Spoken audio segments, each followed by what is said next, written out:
ಚೈತ್ರಭೂಮಿ, ಇದು ಯಾರ ಸಮಾಧಿಯ ಸ್ಮಾರಕವಾಗಿದೆ? A. Doctor B. R. Ambedkar, B. Mahatma Gandhiji, C. Jawaharlal Nehru, D. Indira Gandhi.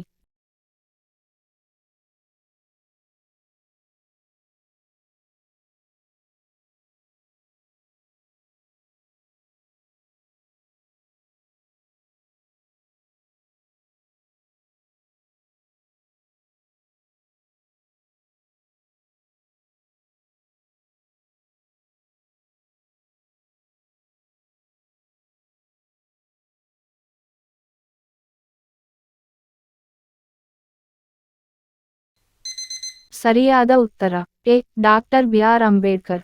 ಉತ್ತರ ಏನಾದರೂ ತಪ್ಪಿದ್ದಲ್ಲಿ ಕಾಮೆಂಟ್ ಮೂಲಕ ನಮಗೆ ತಿಳಿಸಿ. ಮತ್ತು ಹೆಚ್ಚಿನ ವಿಡಿಯೋಗಳಿಗಾಗಿ ಲೈಕ್ ಮಾಡಿ, ಶೇರ್ ಮಾಡಿ ಮತ್ತು ಸಬ್ಸ್ಕ್ರೈಬ್ ಮಾಡಿ ಮತ್ತು ನೋಟಿಫಿಕೇಶನ್ ಬರಲು ಬೆಲ್ ಐಕಾನ್ ಅನ್ನು ಒತ್ತಿ. ಧನ್ಯವಾದಗಳು. Love you all.